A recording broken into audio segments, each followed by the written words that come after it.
Alors, salut à vous. J'espère que vous allez bien. Euh, Content de vous retrouver dans mes enseignements euh, musicaux d'apprentissage de basse, de la guitare basse. Euh, le volume 1, la dernière fois, nous étions en train d'étudier les notions vraiment basiques. Nous avons fait nous avons vraiment appris ces notions qui permettent d'être déjà en bonne marche dans l'apprentissage de la guitare basse. Donc, avant que nous n'abordions la deuxième partie de cet apprentissage, n'oubliez pas de vous abonner, de liker et de poser vos questions,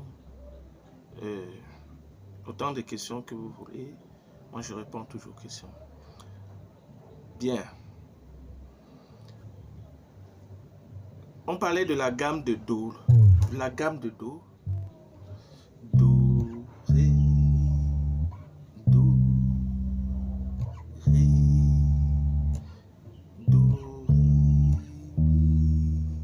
Donc, nous avons donc la gamme de Do. Do, Ré, Mi, Fa, Sol, La, Si, Do. Cette gamme de Do est répartie partout sur le manche.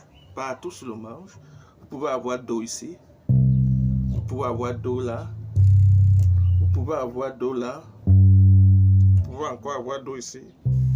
Vous pouvez bien même encore avoir Do ici. Donc Do est réparti partout sur le manche. Vous pouvez très bien encore avoir Do ici. Vous pouvez avoir Do là. Donc Do est réparti partout sur le manche. Vous retrouvez Do partout. Do, vous retrouvez Ré, Mi, Fa.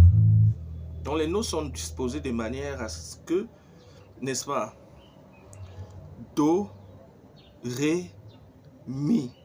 Nous avons Do, Ré, Mi. Deux temps pour arriver à Ré. De Do à Ré, il y a deux temps. De Ré à Mi, il y a deux temps. Mais maintenant, de Mi à Fa, Fa,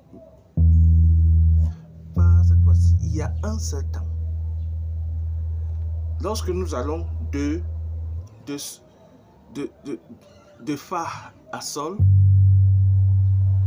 nous avons deux temps. De Fa à Sol, nous avons deux temps. De Sol à La, nous avons encore deux temps. Et de La à Si, nous avons deux temps. Maintenant, de Si à Do, nous avons un temps. Donc, de Si à Do, nous avons un temps. Donc, ces notes sont disposées comme ça sur le manche.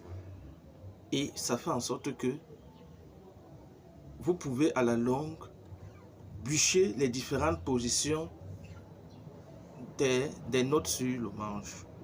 C'est un travail qui se fait progressivement et en ce moment, vous vous rendrez compte que vous faites des choses de manière aisée.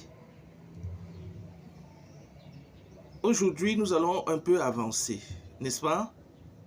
Nous allons voir les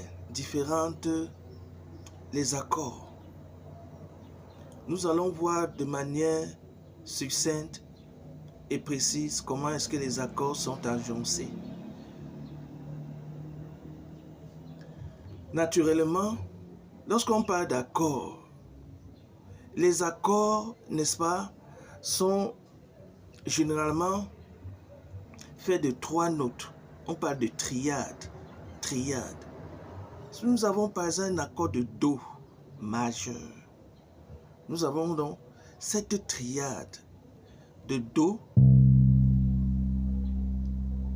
de la dièse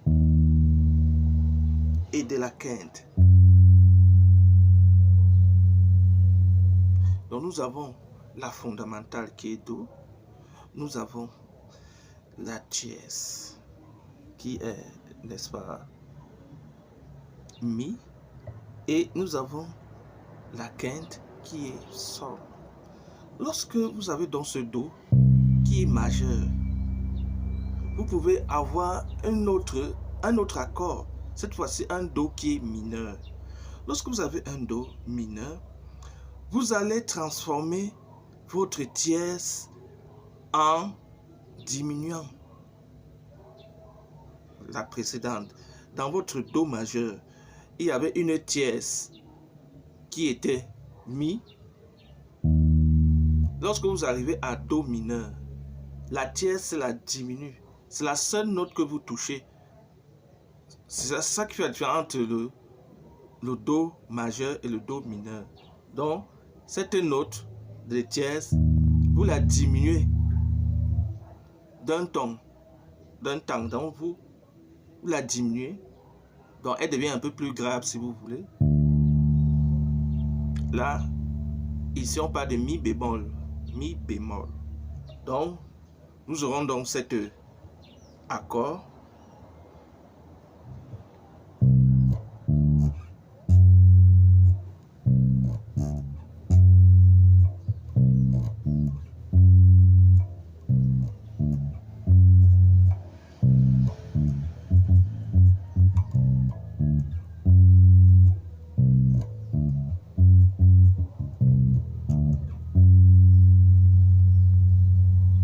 Alors, si on vous demande de jouer dans un Do mineur, c'est comme ça que vous allez jouer. Si on vous demande de jouer en Do majeur, vous allez jouer.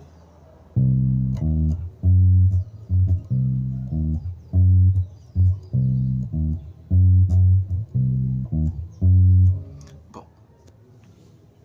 Très bien. Donc, nous avons ce Do-là. Nous pouvons aussi avoir un Do. Nous pouvons avoir notre Do qui est ici. Très bien. J'espère que vous avez, n'est-ce pas, pigé ce que veut dire le Do majeur et le Do mineur. À la prochaine fois pour l'enseignement numéro 3 où nous allons avancer encore. Bien des choses à vous et à la prochaine.